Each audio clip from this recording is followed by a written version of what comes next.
Hey YouTube, it's me, Abiding Him 7 here. I haven't been on in quite a while.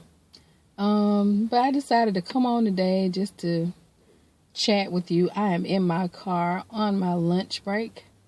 And I'm looking around because I really do not want anyone to see me making a video in my car.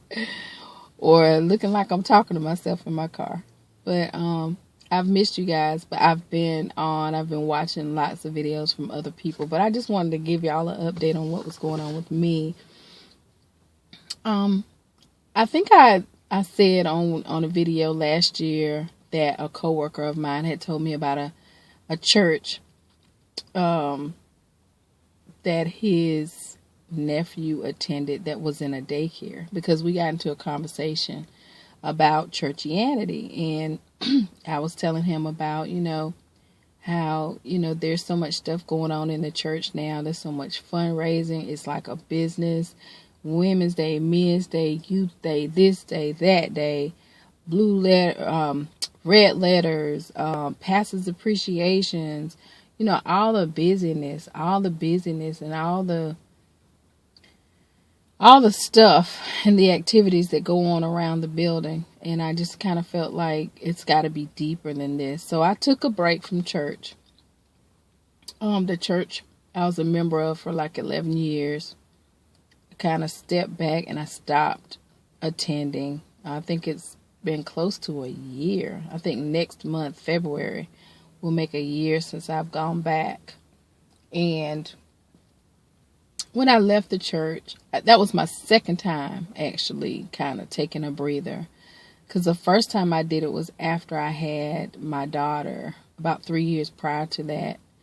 I took a break, and I think I was out for about 5 months before I came back.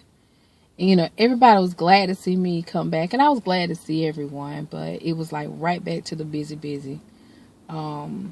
I took care of the children in the church, and I did a lot of teaching, and I really enjoyed that. But again, I kind of felt like a lot of time and effort and everything was being put into like a big production. I kind of felt like on Sunday when you would go to church, there was like a play that you were putting on, for real. That's how I was feeling, like everybody had their part to do. And I didn't really feel like it was this like sincere worship. Like, you have a time for this, you have a time for that, you have a time for this, and now we have this, and now we have that, and now we have a word from so-and-so. And, I know everything needs to be decent and in order. And I know people shouldn't be just, busting up the surface or whatever. But I don't know. I think a lot, I thought then, I started thinking then, and I still think now that a lot of what is going on in the church is entertainment. A lot of entertainment. People are sitting on the pews and they're being entertained, and they feel like they've done something great because they came to church that Sunday. Not because they participated in the service, but just because they came that Sunday. And I also was feeling like, people think if, I shout some or I run around some or yell, holler, fall out, then I must be okay. I must have the Holy Spirit. But yet some of the people who are hollering, shouting, running around and falling out are people who, some of them, are people who just are not living the way, they're not living in accordance to the fruits of the Spirit. And so I know it's not a feeling. Being saved is not, you can't depend on your feelings. You can't depend on, I had chills or whatever. It's a lifestyle. It's a way of life. It's a commitment to Jesus to do what he asks you to do and walk the way he asks you to walk. And yes, we fall, but we get back up.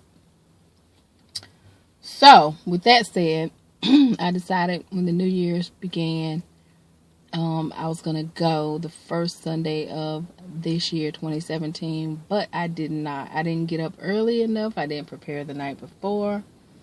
And I had asked my coworker the week before, were they still at the daycare? And he said yes.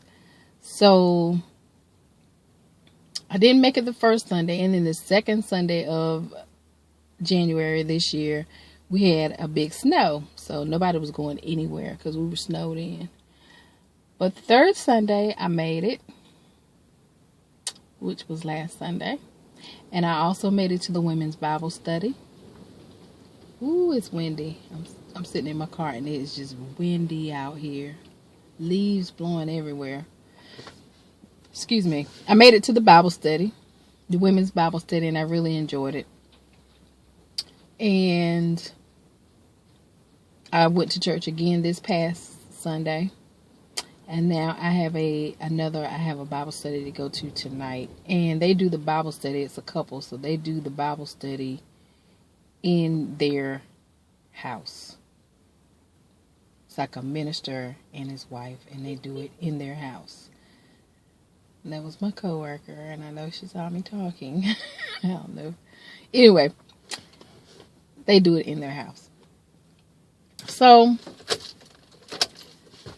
I'm looking forward to it. I'm really enjoying it. I do have questions, and I'm trying to go slow.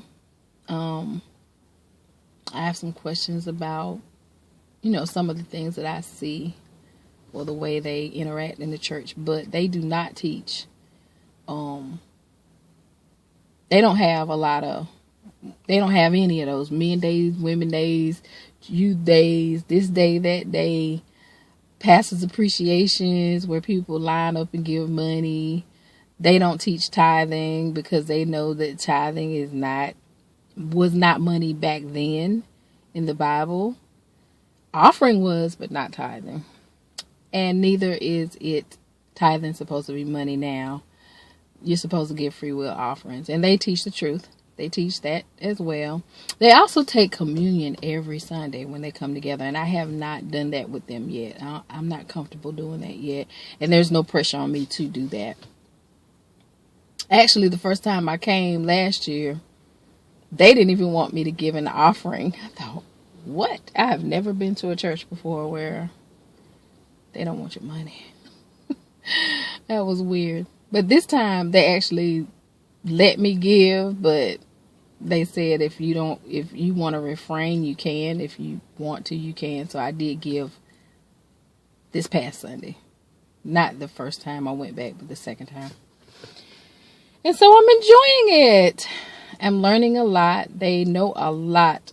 One thing that I have noticed that's different from them versus traditional church is these people know a lot of Bible. They know their Bible. Because I was used to going to Bible study, and you might study maybe 5 or 6 scriptures, and you kind of build around it. And with these people, you might look at, I'm not kidding you, in an hour, you might look at 20 scriptures. I mean, they're very knowledgeable about the Bible. And so I'm looking forward to it. So that's my church update. And then also I want to talk about weight. I have been on this weight loss seesaw for a long time. And I am just frustrated with the whole thing. Just frustrated. I did make a connection about 2 months ago between my sugar intake and my weight. So I kind of backed off of that, but then I plateaued and I got back to where I was before I gained the weight.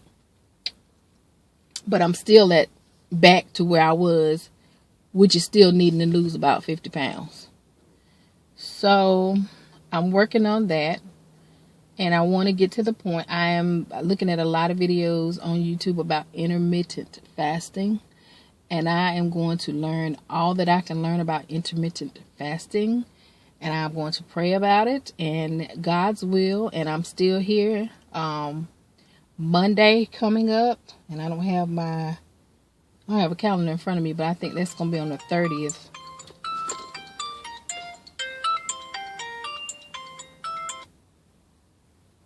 I'm sorry. That was my phone. But I'm planning on Monday starting intermittent fasting, eating one meal a day, one big meal a day, like having a window of time where I eat and just surviving off that one meal a day until I lose about 50 pounds, and then trying to figure out a different way to kind of balance things out. I'm also going to start exercising on Monday, and I have some weights. I have everything that I need to do it. So those are the plans. I hope I didn't have food in my teeth while I was talking, because I just ate lunch before I started this video. But I just wanted to check in with you all. I miss y'all. And I just want to let y'all know what was going on with me, in case you were thinking about me and wondering what I was doing. That's what's been going on. And I'm getting ready to go back in now to my job. Love you all with the love of Christ. And I will talk to you soon. Bye.